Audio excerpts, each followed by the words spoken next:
नमस्कार साथियों, स्वागत है आपका हिंदी वाली चैनल पे।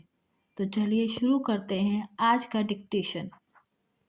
भाजपा की एक और जीत।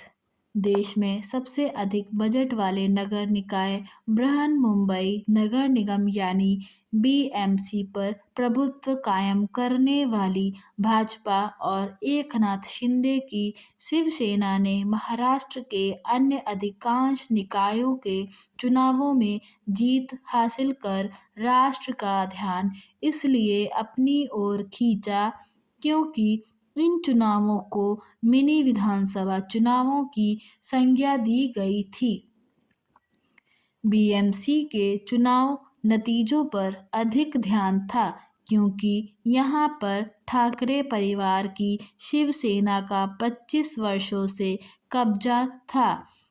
शिवसेना उद्धव ठाकरे का बीएमसी की सत्ता से बाहर होना एक बड़ा झटका है क्योंकि इस निकाय का करीब 75,000 करोड़ रुपए का बजट उसे देश की आर्थिक राजधानी में राजनीतिक शक्ति के साथ आर्थिक ताकत भी प्रदान करता था। उद्धव ठाकरे ने बीएमसी पर अपनी पकड़ बनाए रखने के लिए राज ठाकरे की महाराष्ट्र नवनिर्माण सेना से हाथ मिलाया, लेकिन यह मेल उस पर भारी पड़ा। इसका एक कारण यह रहा कि वह अपनी विचारधारा से भटकती दिखी। कभी भाजपा की स्वाभाविक सहयोगी रही शिवसेना ने पहले धुर विरोधी दलों कांग्रेस और राष्ट्रवादी कांग्रेस पार्टी से हाथ मिलाया, फिर निकाय चुनाव में मनसे से हाथ मिला लिया, जो मराठी मानुस के अपने उग्र एजेंडे के कारण उत्तर भारतीयों के प्रति बैर रखने वाली पार्टी है।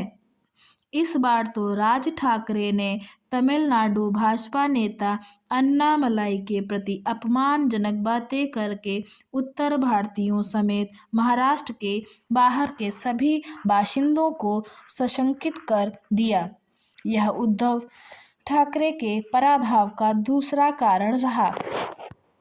उद्धव यह भूल गए कि अब राज्य के बड़े शहरों में अन्य राज्यों के लोगों की बड़ी संख्या है। मुंबई तो देश भर के लोगों का घर है। कहना कठिन है कि निकाय चुनाव के निराशाजनक नतीजों के बाद उद्धव ठाकरे मनसे का हाथ छोड़कर फिर कांग्रेस के साथ खड़े होंगे या नहीं, लेकिन उनके लिए महाराष्ट्र की राजनीति में प्रासंगिक बने रहना किसी चुनौती से कम नहीं। चुनौती कांग्रेस के सामने भी है क्योंकि निकाय चुनाव में अपेक्षित नतीजे न मिल पाने के कारण राष्ट्रीय दल के रूप में उसकी स्थिति और कमजोर दिखने लगी है। एक चुनौती शानदार जीत हासिल करने वाली भाजपा के सामने भी है और यह है बीएमसी के कामकाज को भ्रष्टाचार से मुक्त करने और मुंबई का सही तरीके से विकास करने की। बीएमसी शिवसेना का आर्थिक संबल इसलिए थी क्योंकि भ्रष्ट तौर तरीकों के कारण नगर निकाय का पैसा उसके नेताओं के पास पहुंचता था। बीएमसी के इसी भ्रष्टाचार के कारण मुंबई अंतर्राष्ट्रीय शहर के रूप में विकसित नहीं हो पा रही थी। मुंबई को खराब सड़कों, ट्रैफिक जाम और प्रदूषण से ग्रस्त शहर की छवि से मुक्त करना भाजपा की पहली प्राथमिकता बननी चाहिए। आशा करती हूँ आपको यह वीडियो पसंद आई होगी। ऐसी वीडियोस को देखने के लिए लाइक, शेयर एंड सब्सक्राइब जरूर करें। धन्यवाद।